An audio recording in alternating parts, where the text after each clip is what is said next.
Hello students, welcome back to my YouTube channel. So today we are going to start a new sum, accounts of business purchase. ये exam के point of view से most important सम है। यहाँ पे आप देख भी सकते हैं कि examples from latest examination and ये सम जो कि कवर करने वाला है most of points, important points जो एग्जाम में सम्स आते हैं। तो सबसे पहले जब भी आप एग्जाम में जाइए तो फर्स्ट आप क्वेश्चन को रीड कर लो। क्वेश्चन को रीड करने से हमें मालूम पड़ेगा कि टोटल हमें करना क्या है ये सम को सॉल्यूशन करने के लिए। तो हम चलो स्टार्ट करते हैं, सम को रीड करते हैं। तो following is the balance sheet of Miss Shah brothers as on 31/3/2016। अब ये जो बैलेंस शीट है वो मिस शाह ब्रदर्स की है। हम बैलेंस शीट में देख लेते हैं, कैपिटल दिया है ए एंड बी। तो मिस शाह ब्रदर्स के अंदर दो पार्टनर्स होंगे, वो ये रहे ए एंड बी, जिनका कैपिटल दिया गया है और ये कैपिटल का कोई भी मीनिंग नहीं है इस सम में। क्लियर? जनरल रिजर्व का भी कोई मीनिंग नहीं है ये सम में, जो कि ये जनरल रिजर्व कोई भी रिजर्व होगा, जो भी रिजर्व होगा हम इस सम में जो हम अभी सम करेंगे उसमें कैलकुलेशन में ये कोई भी रिजर्व हम नहीं लेंगे। रीजन यही है कि रिजर्व जो होते हैं वो पार्टनर्स ने अपने प्रॉफिट में से बचाकर रिजर्व बनाया हुआ होता है, और वही रिजर्व जो पार्टनर्स है जिनकी फर्म को परचेस करेंगे वो अपने पीएनएल अकाउंट में डेबिट करेंगे अपने प्रॉफिट एंड शेयरिंग रेशियो के साथ। इन शॉर्ट हमें कोई भी रिजर्व नहीं लेना है।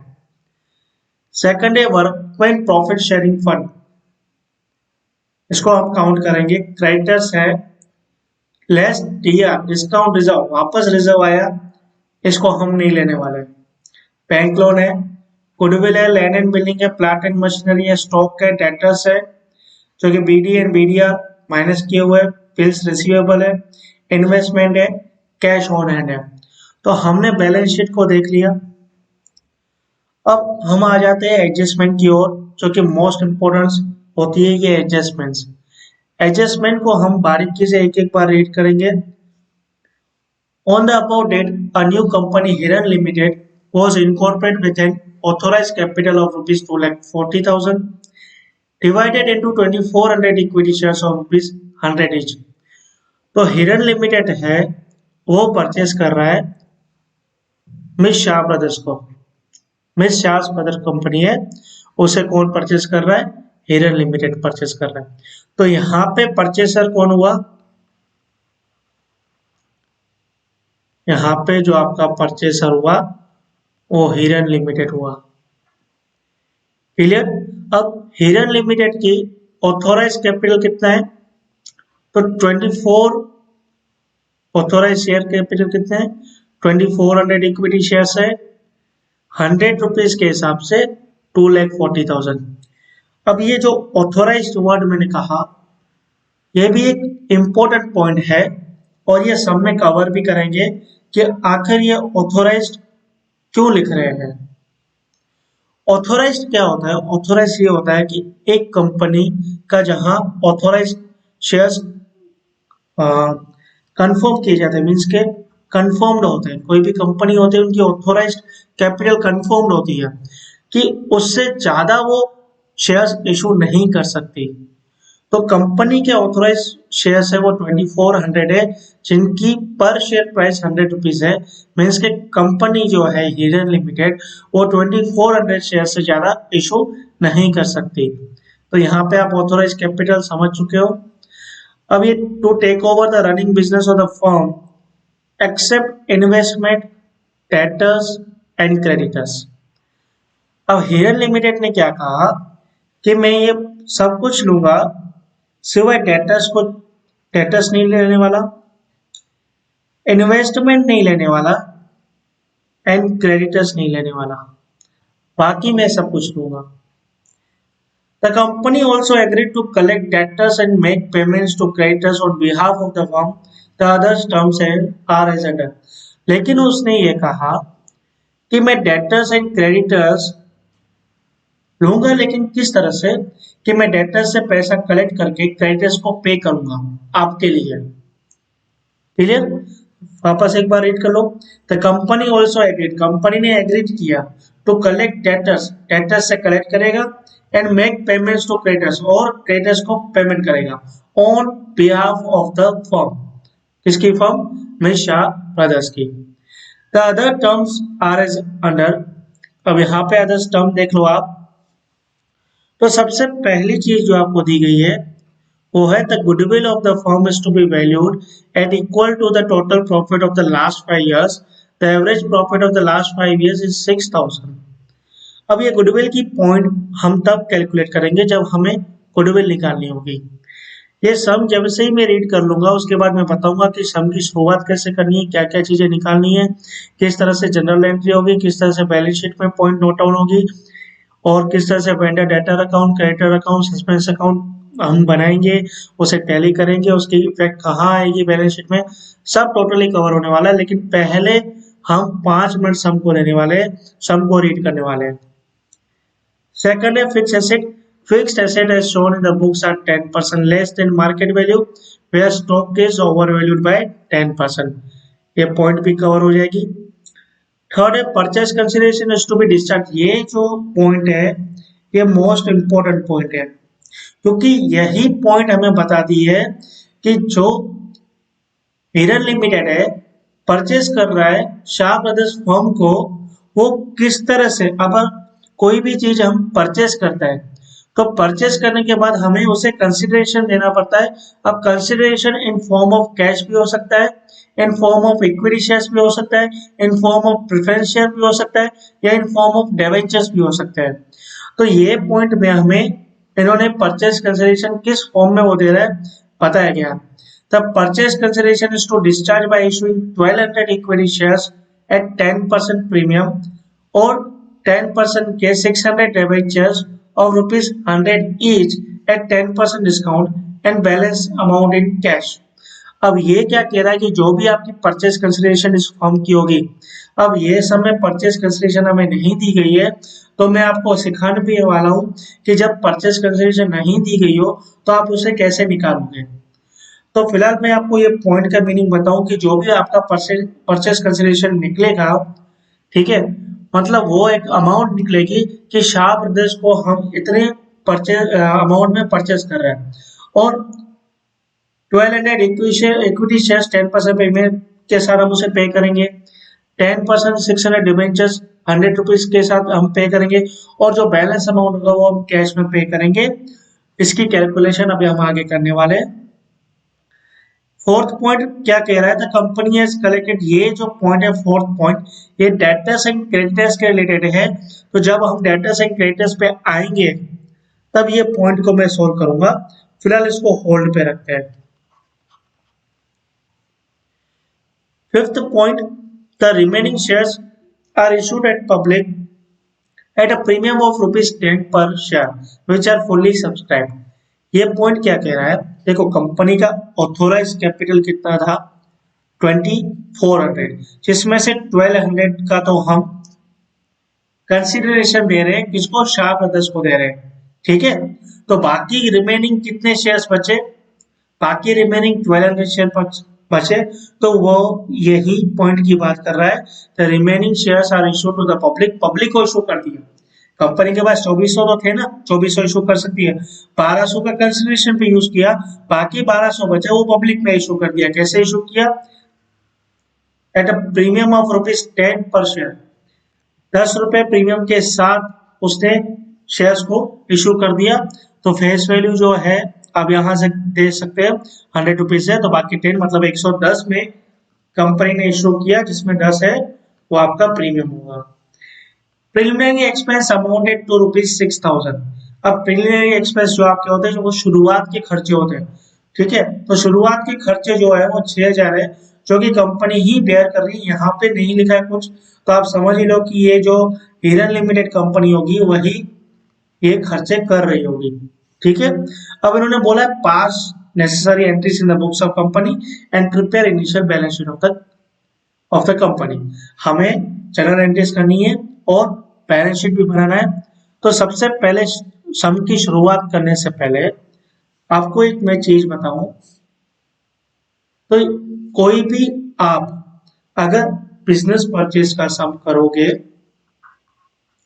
तो आपको 3 कैलकुलेशन निकालनी होती है।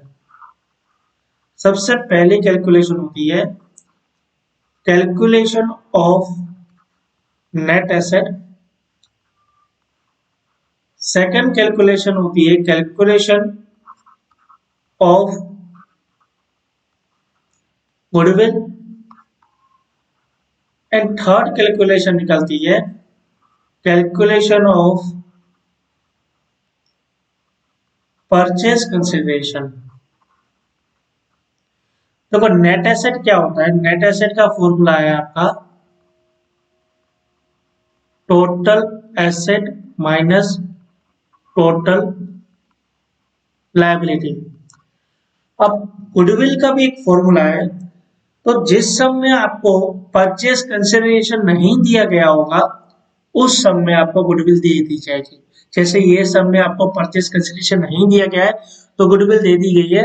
अगर जिस सम में परचेज कंसिडरेशन दिया गया होता है उसमें गुडविल निकालनी पड़ती है। तो सपोज करते हैं अगर यहाँ पे परचेज कंसिडरेशन नहीं दिया गया होता तो गुडविल का फॉर्मूला क्या होता, गुडविल का फॉर्मूला होता पीसी माइनस नेट एसेट। अब आप बात समझो कि आपकी कोई एक चीज है जिसकी प्राइस 500 है, लेकिन आप मार्केट में बेच रहे हो तो उसके 600 भी मिल रहे हैं। उसके कितने मिल रहे हैं? 600।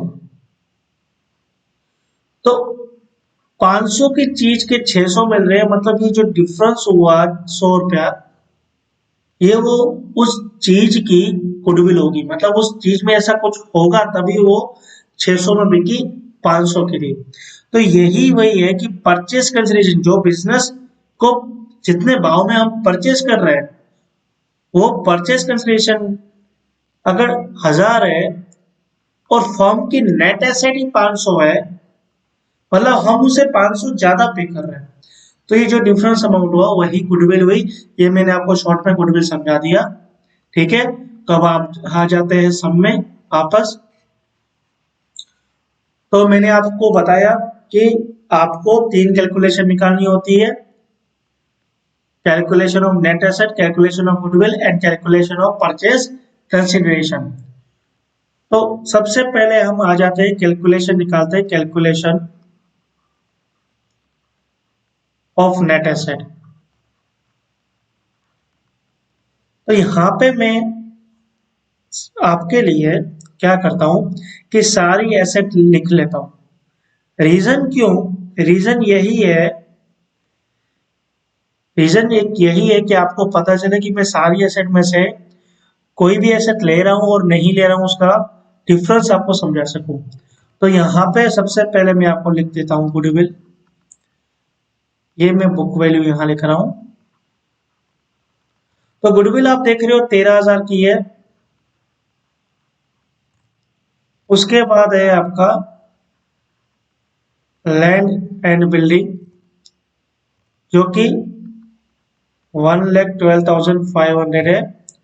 देन आपका प्लांट एंड मशीनरी है 38,700। देन स्टॉक है 26,400 का। देन आपके डेटर्स है, यहाँ पे याद रखना डेटर्स आर बीडीआर के पहले वाला लोगे 72,000। देन बी आर है बिल्स रिसीवेबल। लेकिन एक चीज है, मैंने आपसे कही थी कि हमें डेटर्स नहीं लेने,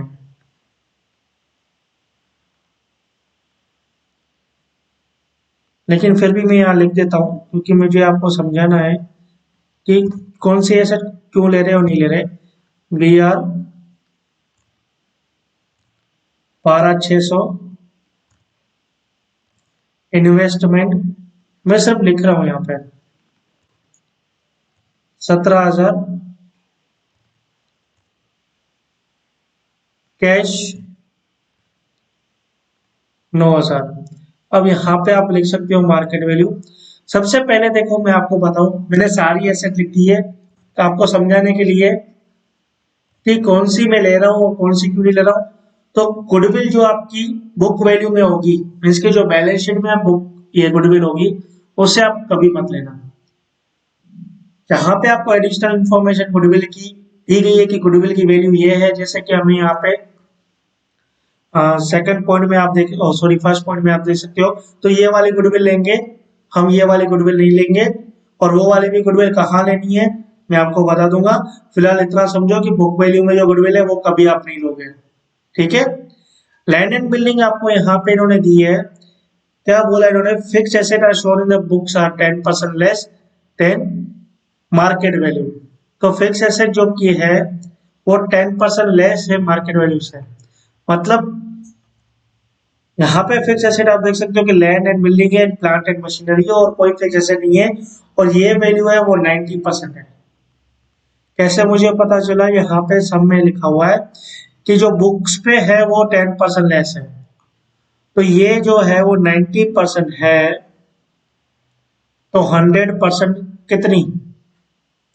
और प्लांट एंड मशीनरी भी जो 90% है, तो 100% कितना। तो यहाँ पे देखो 1,12,500, ये 90% है, तो 100% कितना। इसको क्रॉस मल्टीप्लिकेशन हम करते हैं कैलकुलेटर से, तो क्या करेंगे हम,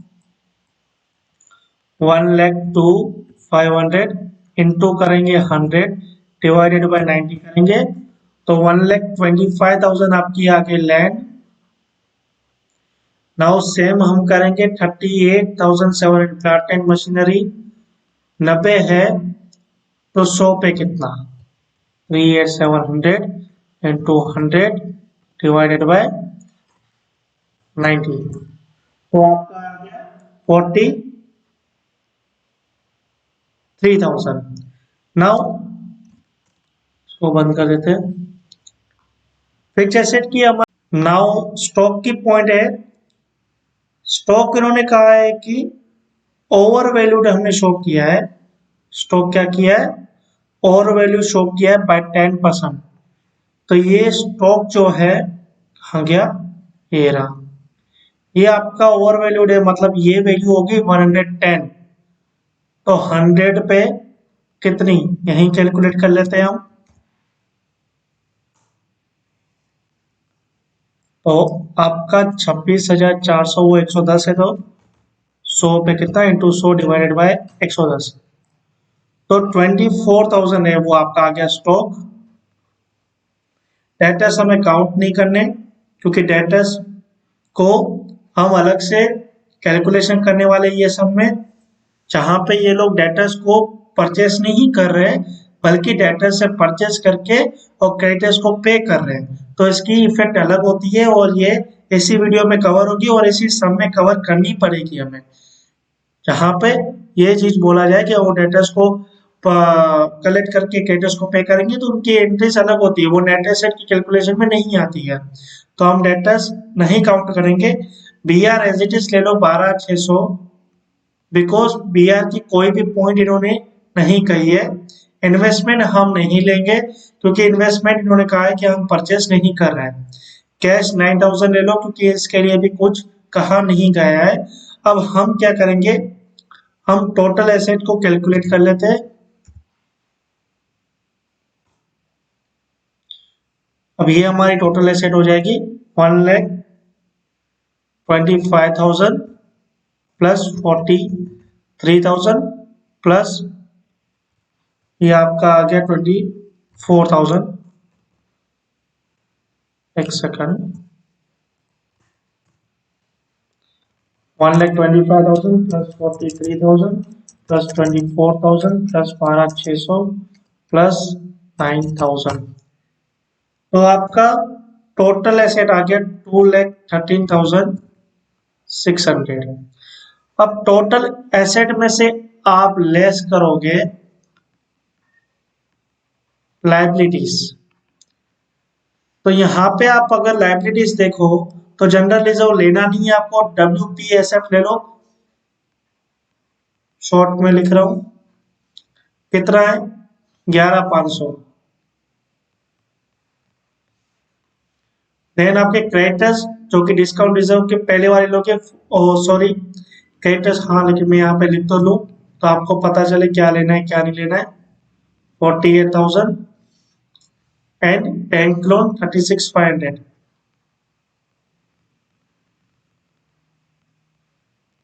तो देखो WPSF तो लोगी 11,500,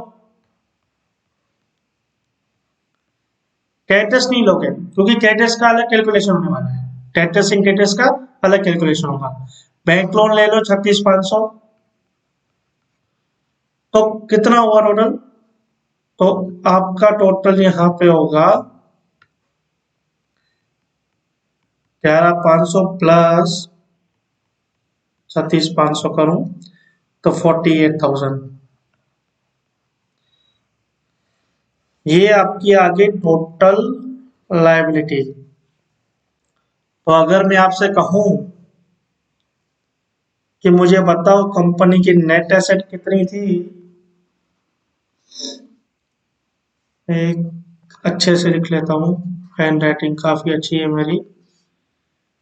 नेट एसेट आपकी होगी total asset minus total liability. तो टोटल एसेट आपका ये रहा,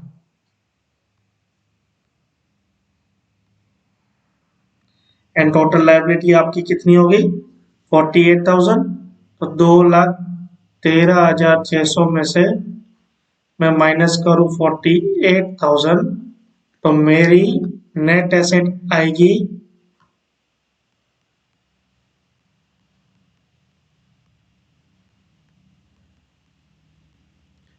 1,65,600। तो 1,65,600 मेरी आ गई नेट एसेट। क्लियर? अब नेक्स्ट कैलकुलेशन करते हैं। तो सबसे पहली कैलकुलेशन जो हमारी थी नेट एसेट की वो हो चुकी है। अब नेक्स्ट हम करेंगे calculation of goodwill.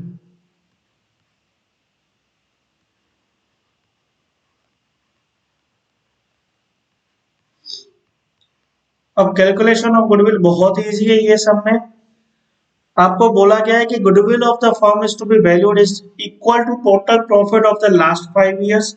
The average profit of the last 5 years was ₹6,000। हमें एवरेज प्रॉफिट के हिसाब से गुडविल को काउंट करना है।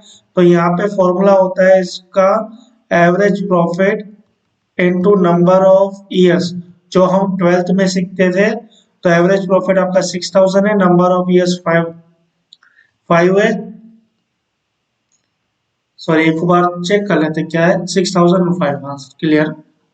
तो यहाँ पे आपकी एवरेज प्रॉफिट है 6,000 एंड नंबर ऑफ ईयर्स 5,000। तो आपकी गुडविल कितनी होगी? गुडविल होगी आपकी 30,000। तो सेकंड कैलकुलेशन में हमने कर दी गुडविल की।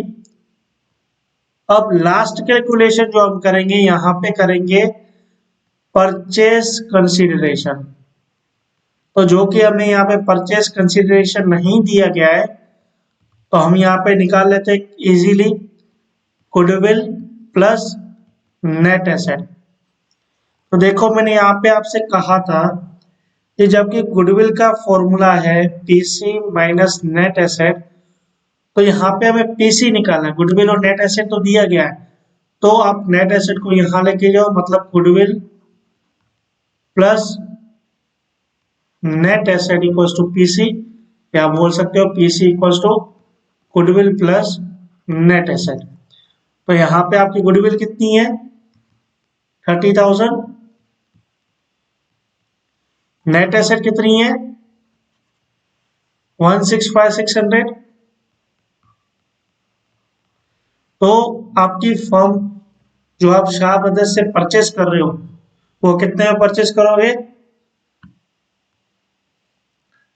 1,65,600 प्लस 30,000 मतलब 1,95,600 का आप परचेस करने वाले हो मिस शाह ब्रदर्स का बिजनेस। तो हमने सम की शुरुआत कर ली। सम की शुरुआत में ही मैंने आपसे कहा था 3 चीजें निकालना जरूरी है, purchase consideration, net asset and goodwill. हमने गुडविल भी निकाल ली, परचेज कंसिडरेशन भी निकाल लिया एंड हमने गुडविल निकाली, परचेज कंसिडरेशन निकाल दिया, नेट एसेट भी निकाल ली। अब क्या करोगे, अब एक और छोटी सी कैलकुलेशन करो, वो ये कि आप शाह ब्रदर्स से 1,95,600 का जो बिजनेस परचेस कर रहे हो उसका पेमेंट ऑफ मेथड। तो ये लास्ट कैलकुलेशन है, calculation of purchase consideration, calculation of purchase consideration payment. तो यहाँ पे अगर आप देखोगे तो किस तरह से पे कर रहा है, 1200 इक्विटी शेयर्स 10% प्रीमियम के साथ। तो पहले लिखिए 1200 equity share of rupees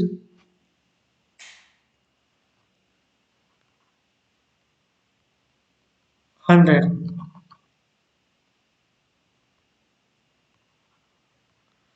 sorry, of rupees 100, ठीक है,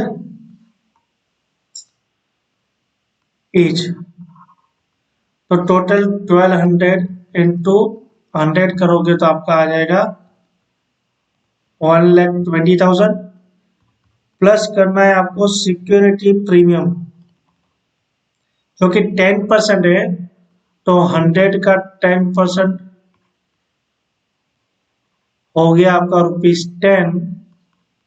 तो 12,100 जो कि शेयर्स पे 1200 है इंटू 10 करोगे तो आपका आ जाएगा 12,000। यहाँ पे हम देखें 10% प्रीमियम।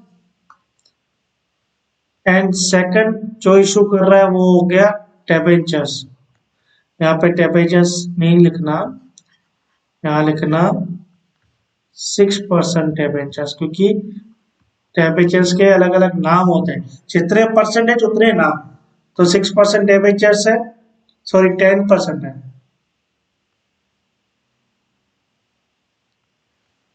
तो 10% डिबेंचर्स लिख दिए जो कि 600 है और 100 ईच है। तो कितना हुआ 60,000, लेकिन 10% डिस्काउंट के साथ हम उसे दे रहे हैं, तो डिस्काउंट यहां लिख दो। तो 100 का 10% हुआ ₹10। तो 600 इंटू 10 कितना हुआ, 10% डिस्काउंट ये रहा, 600 इंटू 10 तो 6,000 हुआ। तो 54,000 के हम उसको डिबेंचर्स दे रहे हैं। बाकी थर्ड जो है वो कैश में, बैलेंस इन कैश। तो कैश कितना होगा, टोटल बिजनेस जो है कितने का, देखो यहाँ पे परचेस हुआ 1,95,600। तो बैलेंस इन कैश, तो बाकी कैश आपका आया, आपका कैश आया, कैश कैश एक पीस -12,000 -54,000, तो 96,000 जो आपका आया, सॉरी 9600 आया, वो हम इसको इन फॉर्म ऑफ कैश देंगे। तो टोटल 1,95,600 जो हम परचेज कर रहे हैं में शाह ब्रदर्स का बिजनेस, उसमें एक बीस के शेयर्स है, 12,000 का प्रीमियम है, 54,000 के डिबेंचर्स है एंड बाकी रिमेनिंग है वो हमने इन कैश पेमेंट किया। क्लियर। तो हमने total 4 calculation, most important 4 calculation है, वो नेट एसेट की निकालनी, हमने कैलकुलेशन निकाल लिया। मैं अलग पेन से आपको सिखा रहा हूं कि हमने नेट एसेट थोड़ी डाल कर लेते हैं। हमने नेट एसेट निकाला, उसके बाद गुडविल निकाला, उसके बाद परचेस कंसिडरेशन निकाला, देन हमने उस परचेस कंसिडरेशन का पेमेंट मेथड निकाला कि हम उसको किस तरह से पे करेंगे। तो 1/20 शेयर्स के हिसाब से, 12,000 सिक्योरिटी प्रीमियम, 10% डिबेंचर, डिस्काउंट 6,000 है एंड कैश 9600। अब हम आएंगे सम के सेकंड पार्ट पे, और वो सेकंड पार्ट है जनरल एंट्रीज। तो जनरल एंट्रीज किसके बुक्स में होगी? तो नॉर्मली जनरल एंट्रीज जो परचेजर होता है उसके बुक्स में होती है। तो यहाँ पे हिरन लिमिटेड है, तो general entries in the books of हिरन लिमिटेड। क्लियर? तो जनरल एंट्रीज किसके बुक्स में? इन द बुक्स ऑफ हिरन लिमिटेड है। अब यहाँ पे मैंने एक फॉर्मेट बना के रखा है। फॉर्मेट किस तरह से होगा? फॉर्मेट ये रहा, आप एक बॉक्स बनाइए। अब यहाँ पे आप लिखो के डेट, यहाँ पे लिखोगे पर्टिकुलर्स, यहाँ पे लिखना LF, यहाँ पे लिखना डेबिट एंड यहाँ पे लिखना क्रेडिट। तो हम यहाँ पे परचेस कंसिडरेशन जो हम कर रहे हैं उसकी जनरल एंट्रीज करेंगे। तो जनरल एंट्रीज कैसे करोगे कि टोटल एसेट डेबिट करोगे, लायबिलिटी क्रेडिट करोगे, और जो बचेगा वो आप लेके जाओगे शाह ब्रदर्स के अकाउंट में। तो जनरल एंट्री में आपको करूँ तो समझ में आएगी। सबसे पहली आएगी goodwill account, goodwill account debit. तो गुडविल आप यहाँ पे 30,000 था, ये LF है, LF पे नहीं लिखना है।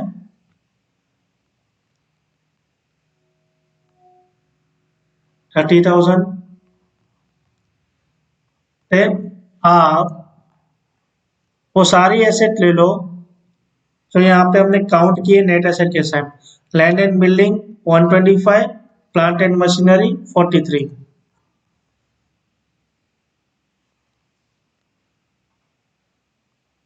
Land and building account debited 1,25,000, यहाँ पे सिर्फ 1 ही आएगा।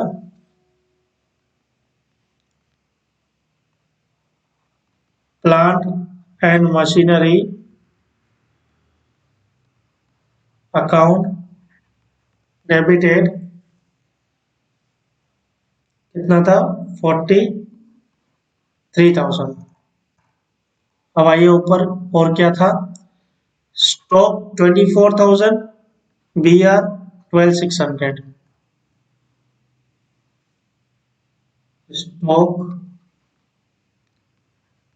डेबिटेड 24,000, अकाउंट लिखना, BR अकाउंट डेबिटेड 12,600, एंड अभी और क्या रह गया? और रह गया कैश 9,000 का। तो यहाँ लिख दो कैश अकाउंट डेबिटेड 9,000। तो सारी एसेट हम यहाँ पे डेबिट कर देंगे और लायबिलिटी कर देंगे क्रेडिट साइड। तो लायबिलिटी में मेरे हिसाब से क्या था? वर्कमैन प्रॉफिट शेयरिंग फंड था अकाउंट, एंड सेकंड था हमारा bills payable account, sorry bills payable नहीं था, बैंक लोन था।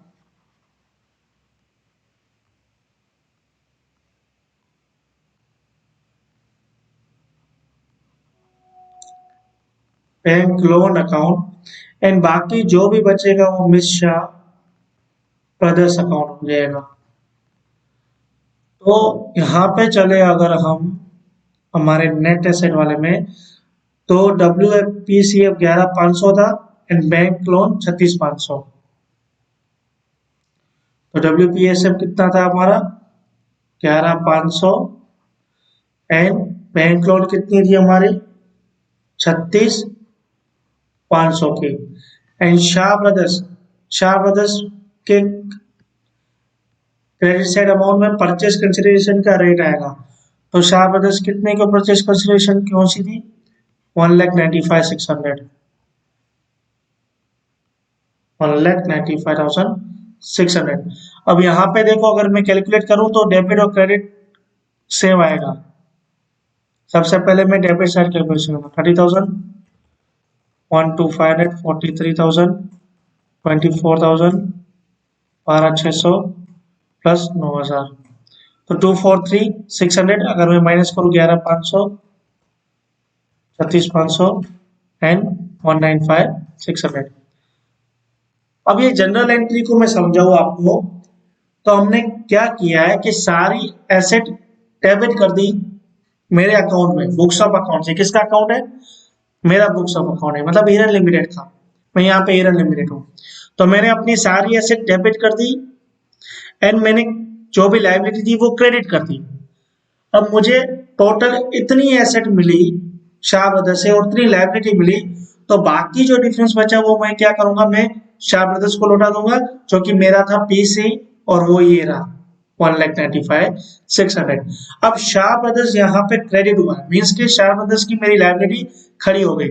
अब मैं शाह ब्रदर्स को क्या करूंगा, पेमेंट कर दूंगा। तो यहाँ पे सेकंड इफेक्ट आएंगी, वो शाह ब्रदर्स हो जाएगा debit. Miss Shah brothers account debit वो हो जाएगा 1,95,600। एंड यहाँ पे मैं कैसे शाह को पेमेंट कर रहा हूं, ये रहा, ये जनरल एंट्री इससे रिलेटेड है। अब ये जनरल एंट्री में जहां पे भी डिबेंचर हो और वो डिस्काउंट वर्ड यहाँ पे आया हो, जैसे कि ये रहा, तो ये जनरल एंट्री में यहाँ पे आप डिस्काउंट लिख देना, डिस्काउंट ऑन डिबेंचर। ये मैं आपको एंट्री समझा रहा हूं कैसे है। ये भी अकाउंट हो गया डेबिटेड, ये भी अकाउंट हो गया डेबिटेड, और ये हो जाएगा to equity share capital to security premium to debenture and to cash. अब शाह ब्रदर्स को 1,95,600 दे रहे, जिसमें से इक्विटी कैपिटल कितना है, 1,200 इंटू 100, मतलब 1,20,000। सिक्योरिटी प्रीमियम कितना है, 1,200 इंटू 10, मतलब 12,000। डिबेंचर्स कितना है, डिबेंचर्स फेस वैल्यू लेंगे आप। डिबेंचर्स आपके थे 600 इंटू 100, तो 60,000। एंड कैश जो हमारा रिमेनिंग था वो कितना था, 9,600। और यहाँ पे डिबेंचर डिस्काउंट है वो डेबिट करोगे। इस तरह से एंट्री होती है।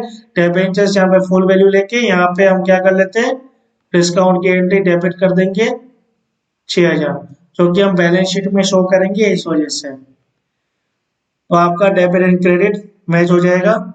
एंड शाह ब्रदर्स को यहाँ पे लायबिलिटी खत्म हो गई और हमारी न्यू लायबिलिटीज, मतलब कि कैपिटल जो है वो इन्वेस्ट हो गया, और कैपिटल कहाँ शो होता है, लायबिलिटी साइड। अब हम थर्ड एंट्री करेंगे।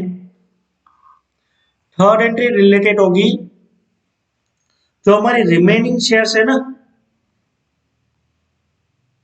रिमेनिंग शेयर्स वो हम इशू करेंगे अभी। तो रिमेनिंग शेयर्स कितने, मैंने यहाँ पे आपको बताया था कि 2,400 है आपकी ऑथोराइज कैपिटल, 1,200 आपने कंसिडरेशन में यूज कर लिए, बाकी 1,200 है वो आप इशू कर सकते हो। तो बाकी में 1,200 है वो इशू करूंगा। यहाँ पे मैं कैलकुलेशन बताता हूँ आपको। 1,200 100 रुपए के हिसाब से इशू करूंगा, ऐसे इन्होंने कहा है, और 10 रुपया प्रीमियम, तो 1,200 into 100, 1,20,000 and plus security premium कितना है, 10 रुपीज। शेयर्स 1,200 है, तो मेरा प्रीमियम भी कितना आया, 12,000, मतलब 32,000 है वो मुझे मिलेंगे। और यहाँ पे जैसे इन्होंने कहा है कि फुली सब्सक्राइब हो चुके हैं, तो इसकी एंट्री आएगी bank account, debit to equity share capital account to security premium. क्योंकि मैंने पब्लिक में शेयर इशू करे तो पब्लिक ने परचेस करे, तो बैंक अकाउंट क्या होगा, डेबिट होगा, जो कि मेरे यहाँ पे 1200 शेयर से इंटू 110 रुपए के हिसाब से इशू करे थे मैंने, 110 है, 10 रुपीज का प्रीमियम है, तो ये मेरा हो गया 1,32,000। इसमें शेयर कैपिटल मेरा आया 1200 into 10, sorry 100, 1,20,000, and security premium था मेरा 1200 इंटू 10, 12,000 का प्रीमियम। एंड लास्ट एंट्री जो हम पास करेंगे वो प्रिलिमिनरी एक्सपेंस की पास करेंगे, सिक्स एंट्री जो 6,000 की है, वो प्रिलिमिनरी एक्सपेंस कहीं पे भी आया तो आपको ये एंट्री पास करनी पड़ेगी। Preliminary expense debit to bank account, 6,000 का मेरा खर्चा है, और खर्चे को डेबिट इस वजह से कर रहा हूँ क्योंकि मैं अपनी फर्म स्टार्ट कर रहा हूँ ईरान लिमिटेड, ठीक है, और उसका शुरुआत का खर्चा प्रिलिमिनरी एक्सपेंस होता है, वो हमेशा डेबिट होता है। तो यहाँ पे हमने सारी जनरल एंट्रीज कर ली हिरन लिमिटेड के लिए। ये गुडविल वाली एंट्री, टोटल शाह ब्रदर्स को हमने पेमेंट कर दी, वो उसकी एंट्री। सबसे पहली एंट्री होती है नेट एसेट की एंट्री, सेकेंड एंट्री होती है परचेस कंसिडरेशन जो हमने पे किया उसकी एंट्री, थर्ड एंट्री होती है रिमेनिंग शेयर्स जो हमने इशू करे उसकी एंट्री, फोर्थ एंट्री होती है प्रिलिमिनरी एक्सपेंस जो मैंने फर्म को शुरुआत करने से पहले खर्चे किए थे, वो होता है प्रिलिमिनरी एक्सपेंस, उसकी एंट्री। अभी हमारा सम पूरा नहीं हुआ है, अभी हमारा एक और टॉपिक इस सम का थर्ड राउंड जो कि है vendor debtors and vendor creditors account. हमारी फिफ्थ पॉइंट कंप्लीट हो गई, सिक्स्थ पॉइंट कंप्लीट हो गई, फर्स्ट पॉइंट भी कंप्लीट हो गई, सेकंड पॉइंट भी कंप्लीट हो गई, थर्ड पॉइंट भी कंप्लीट हो गई। अब हमारी पॉइंट जो बची है वो बची है फोर्थ नंबर की पॉइंट, वो भी अभी हम चलो कवर करते हैं। अब इस पॉइंट को कवर करने के लिए आपको सबसे पहले वेंडर डेटर अकाउंट बनाना है, देन आपको वेंडर क्रेडिटर अकाउंट बनाना है, देन आपको वेंडर सस्पेंस अकाउंट बनाना है, लास्ट जो अकाउंट बनाना है वो है cash and bank account. Vendor debtor में क्या करोगे, वेंडर डेटर अकाउंट आप बनाओगे, उसमें अभी हम आ जाते हैं। सबसे पहले आप डेटर का ओपनिंग बैलेंस 72,000 है, वो वेंडर डेटर अकाउंट में डेबिट साइड लिखी है, ये आपकी डेबिट साइड है, ये आपकी क्रेडिट साइड है। यहाँ पे आप लिखोगे टू ओपनिंग बैलेंस, ओपनिंग मत लिखना, यहाँ पे लिखना to vendor suspense account, bracket में लिख दो ओपनिं, कितना 72,000, और वेंडर सस्पेंस में क्रेडिट साइड लिखो बाय वेंडर डेब्टर अकाउंट, यहाँ पे लिखो ओपनिंग कितना है 72,000, देन आप क्रेडिटर लिखो 48,000, ये बीडीआर से पहले वाले लिखने के, रिजर्व के पहले वाली। तो क्रेडिटर्स में ओपनिंग कहाँ आती है, बाय साइड, यहाँ पे लिखो बाय वेंडर सस्पेंस अकाउंट, वही ओपनिंग कितना लिखोगे 48,000, और वेंडर सस्पेंस में लिखोगे टू वेंडर क्रेडिटर अकाउंट 48,000। अब आ जाते हैं, ओपनिंग लिख लिया, अभी हम आ जाते हैं एडजस्टमेंट पे। कंपनी ने कलेक्ट किया है 54,000 in cash from debtors after allowing 10% discount. तो कंपनी ने, यहाँ पे मैं एक जनरल ऐसी कैलकुलेशन कर रहा हूँ कि 54,000 कलेक्ट किया, वो 10% डिस्काउंट के बाद कलेक्ट किया, तो एक्चुअल डेटर्स कितने के थे ये हमें निकालना जरूरी पड़ता है।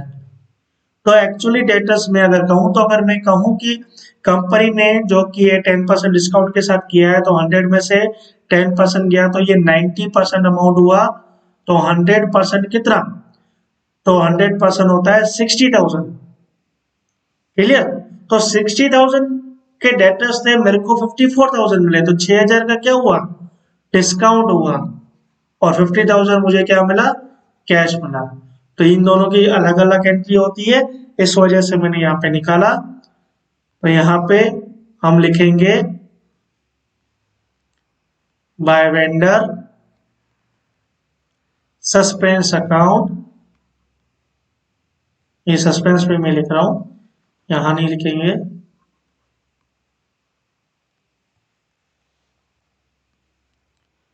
हम यहां पे लिखेंगे बाय वेंडर सस्पेंस अकाउंट, कितना लिखेंगे, ब्रैकेट में लिख दो डिस्काउंट, क्योंकि हमें पता चले यह एंट्री किसकी है। और वेंडर सस्पेंस में हो जाएगी डेबिट, क्योंकि वहां क्या हुआ था, credit to vendor debtor account, bracket में लिख दो डिस्काउंट, कितना लिखोगे, 6,000 लिखोगे। एंड बाकी का तो आपको कैश मिला, तो यहां लिख दो बाय कैश अकाउंट, कितना लिखोगे, 54,000 आया तो 54,000। और कैश एंड बैंक में कैश आया, तो यहां लिखोगे टू डेटर्स अकाउंट, कितना आया आपको, 54,000 आया। कैश रिसीव हुआ, कैश क्या होगा, अकाउंट डेबिट होगा। Then 80% of creditors have been paid off 10% discount. अब यहाँ पे आप देखो, तो आपके क्रेडिटर्स टोटल है 48,000 के, जिसमें से आप 80% पे कर रहे हो 10% डिस्काउंट के साथ।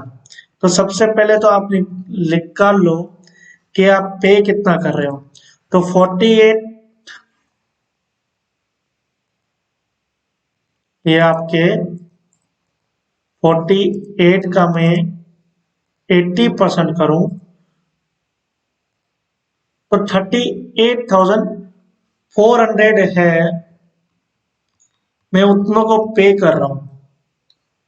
कितनों को पे कर रहा हूं, 38,400, 10% डिस्काउंट के साथ। तो 38,400 का 10% करूं मैं,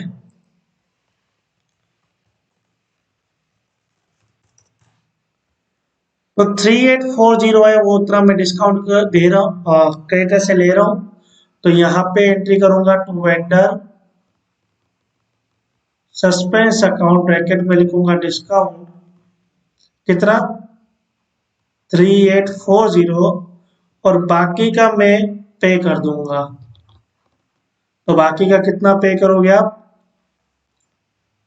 38,400 में से आप माइनस कर दो 3840, तो 34,560 आप है, वो आप पे कर दोगे किसको, क्रेडिटर्स को। अब यहाँ पे आपने पे किया है, तो आपका कैश होगा, रिड्यूस होगा। तो कैश अकाउंट में हम क्रेडिट साइड लिख देते हैं टू वेंडर क्रेडिटर अकाउंट, कितना लिखेंगे हम vendor creditor account, 34,560। Clear. Then the company is entitled for a commission of 10% on amount collected from debtors and 50% on discount received from creditors। अब क्या होता है कि कंपनी ने ये काम तो उठाया कि मैं डेटर से लेके क्रेडिटर्स को पे करूंगी, तो इसके बदले में उसको कमीशन भी मिलती है। कमीशन हमेशा डेटर्स के कलेक्शन पे मिलती है, डेटर्स पे कलेक्शन पे मिलती है, और क्रेडिटर्स पे डिस्काउंट हमने कितना करवाया क्रेडिटर्स पे उतने पे। तो यहाँ पे अगर मैं कैलकुलेशन करूं तो डेटर से हमने 54,000 कलेक्शन किया, तो डेटर्स पे कितना दे रही है वो हमें कमीशन, 10%।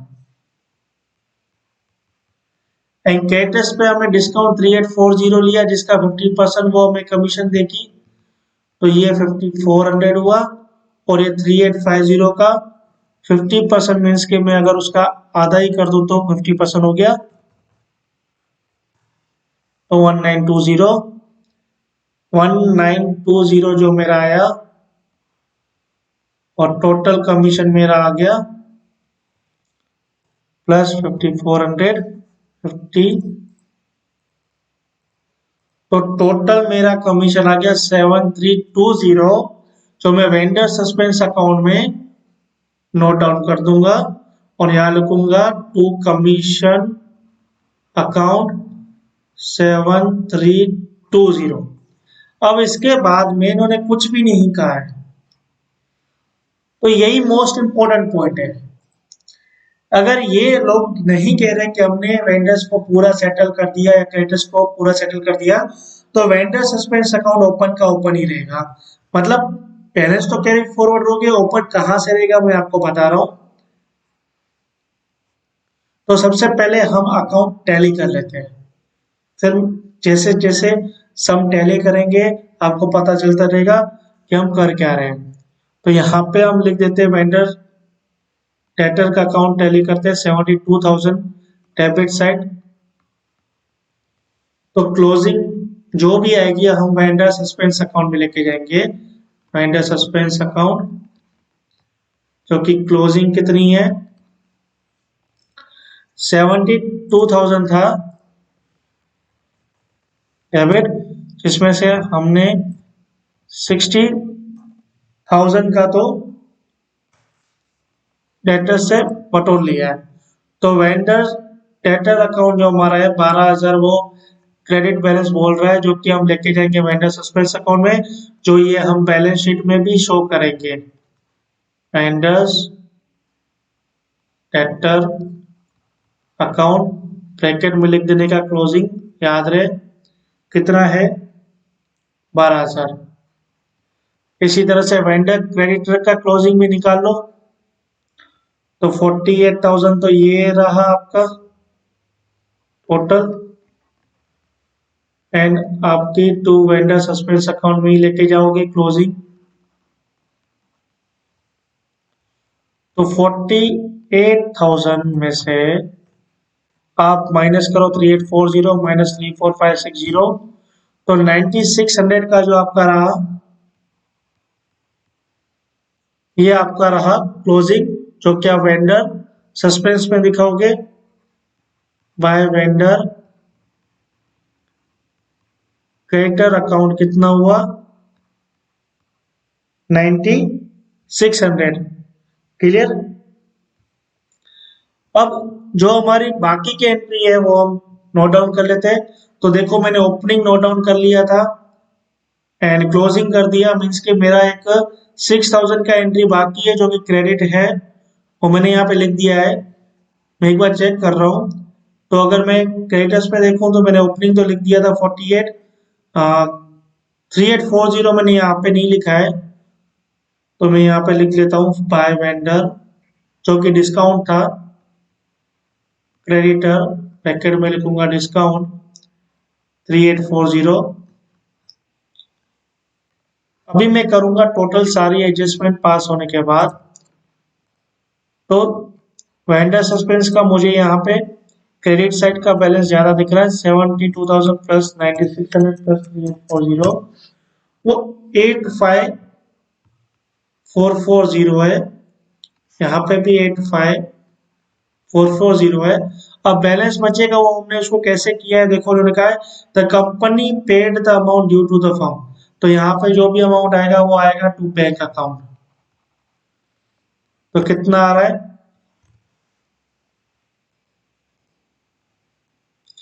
तो 85440 में से माइनस करो 48,000, माइनस करो 6,000, माइनस करो 7320, माइनस करो 12,000।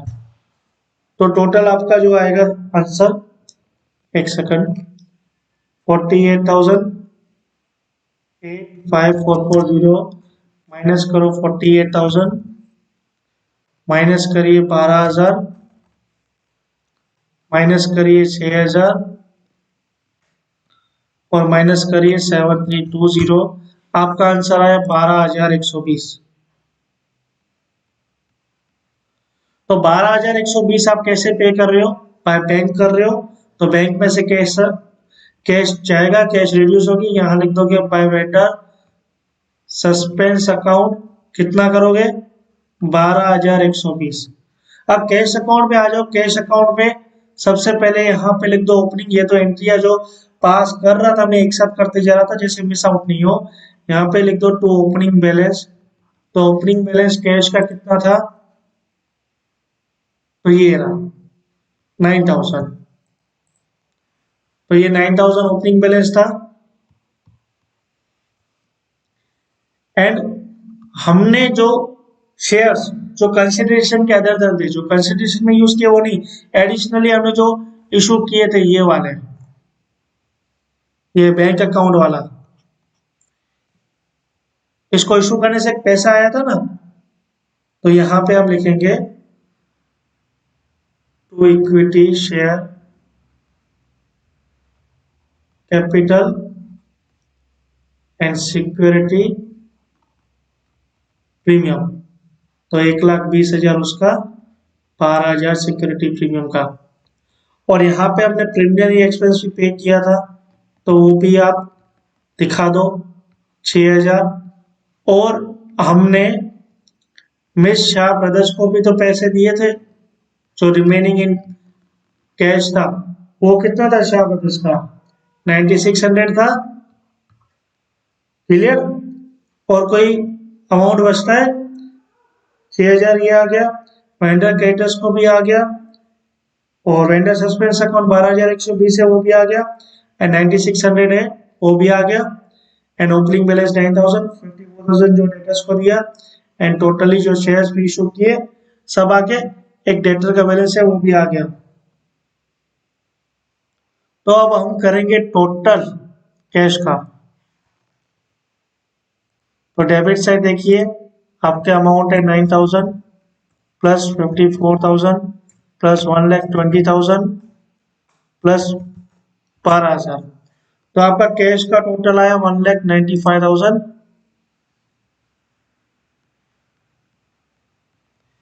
एंड 1,95,000 में से जो भी अमाउंट माइनस करोगे वो हमारा आ जाएगा कैश का क्लोजिंग बैलेंस, जो कि हम बैलेंस शीट में फॉरवर्ड करेंगे।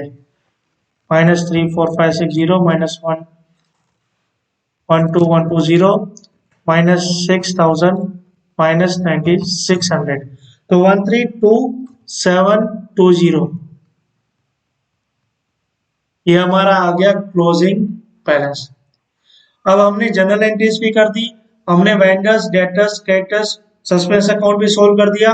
अब लास्ट चीज बचती है तो होती है balance sheet.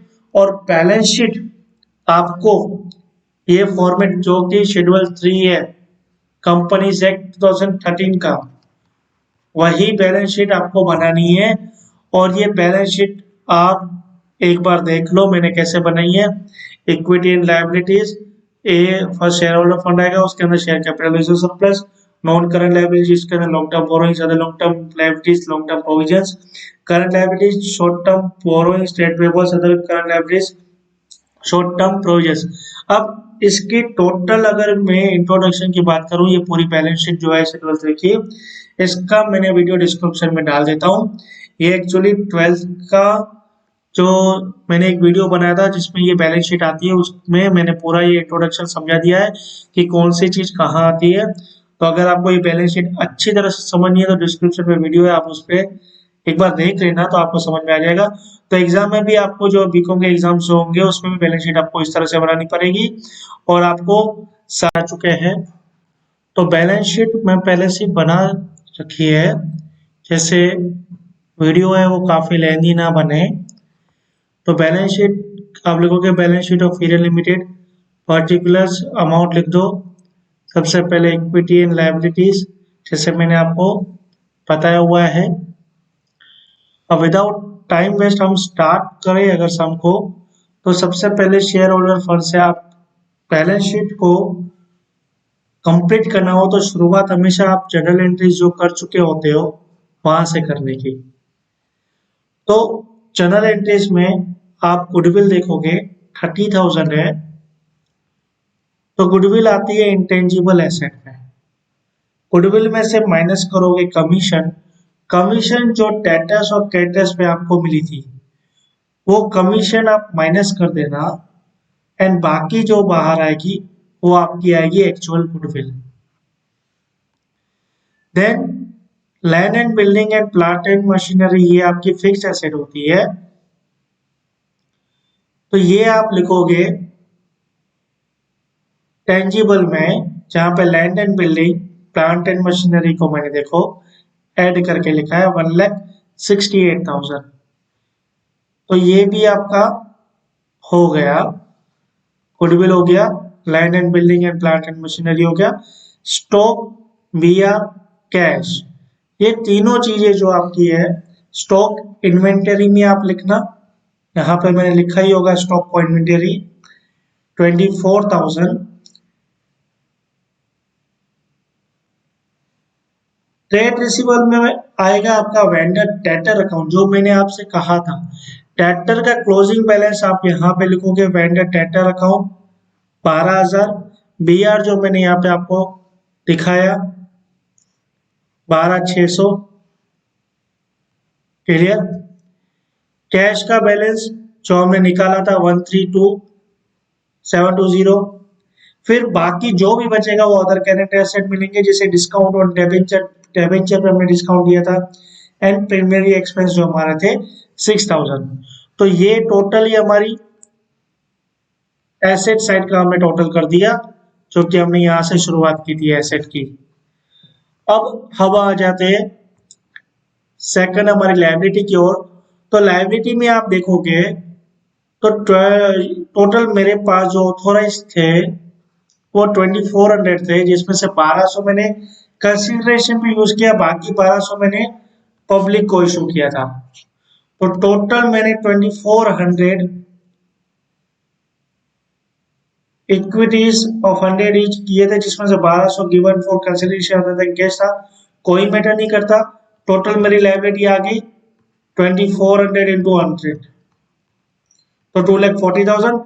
Reserve and surplus में आएगा आपका सिक्योरिटी प्रीमियम, तो 1200 जो थे वो 10 रुपए के हिसाब से, कंसिडरेशन के टाइम 1200 थे 10 रुपए के हिसाब से पब्लिक इशू के टाइम, तो प्राइस तो वही रहेगा 10 और शेयर्स हो जाएंगे 2400। तो ये मेरा आ गया 2400 सिक्योरिटी प्रीमियम, जो मैं लिखूंगा रिजर्व एंड सरप्लस में। डेवेंचर जो मैंने यहाँ पे दे, डेवेंचर ये आपके यहाँ पे आएंगे नॉन करंट लायबिलिटी में 60,000। फिर ट्रेड पेबल्स जो वेंडर क्रेडिटर, जैसे डेटर का क्लोजिंग था क्रेडिटर का भी क्लोजिंग होगा, वो 9600 हम यहाँ पे लेंगे। और वेंडर सस्पेंस अकाउंट 2400 कहाँ से आया, तो मैं आपको एक चीज बताऊं, टोटल आपका यहाँ पे वेंडर डेटर और क्रेडिटर क्लोज नहीं हुआ, जैसे मैंने आपको कहा था कि ये इंपॉर्टेंट पॉइंट मैं आपको आगे बैलेंस शीट में कवर कराऊंगा, कि इन्होंने सब में ऐसा कुछ भी नहीं लिखा था, ठीक है, कि हमने फाइनल सेटलमेंट कर दिया। तो जब फाइनल सेटलमेंट नहीं होता है तो आपका जो भी ट्रैक्टर का बैलेंस बचा 12,000, उसमें से लेस करो 9600 क्रेडिटर का बैलेंस, तो यहाँ पे आप देखोगे तो 2400 बैलेंस और आपका बच रहा है, वो हो रहा है क्रेडिट बैलेंस बोलूंगा, क्योंकि ट्रैक्टर ज्यादा है क्रेडिटर कम है। तो 2400 क्रेडिट साइड मेरा बैलेंस बच रहा है, मतलब मेरी लायबिलिटी और भी है 2400 में यहाँ पे लिखूंगा vendor suspense account still outstanding बोल रहा है, वो यहाँ पे लिख दूंगा मैं, तो हो गया 12,000। एंड शॉर्ट टर्म बोरोइंग्स में बैंक लोन एंड WPSF ये रहा, कहाँ गया ये रहा, ये दोनों चीजें मैं यहाँ पे लिख दूंगा। 36,500 11,500, तो टोटल मेरा आएगा 240 2460 प्लस ये करूंगा तो टोटल मेरी लाइबिलिटी आ गई 3,84,000। आप इसको एक बार अच्छे से देख लो। क्लियर। उसके बाद एसेट भी मेरी 190680 प्लस 193320 3,84,000 ये मेरी आ गई टोटल एसेट भी। तो मैंने टोटल ये लेटेस्ट का सम नंबर 1 जो कि आई थिंक 1 आवर का वीडियो बन चुका होगा, लेकिन डिटेल में मैंने आपको समझाया है। तो अच्छा लगा हो तो वीडियो को लाइक एंड सब्सक्राइब करना जरूर चैनल को, और इसी तरह से बीकॉम के और भी वीडियोस आते रहेंगे। इसी तरह से आप अपना प्यार दिखाते रहिए हमें, तो हम और भी वीडियोस बनाए और हमें मोटिवेशन मिले। Thank you so much.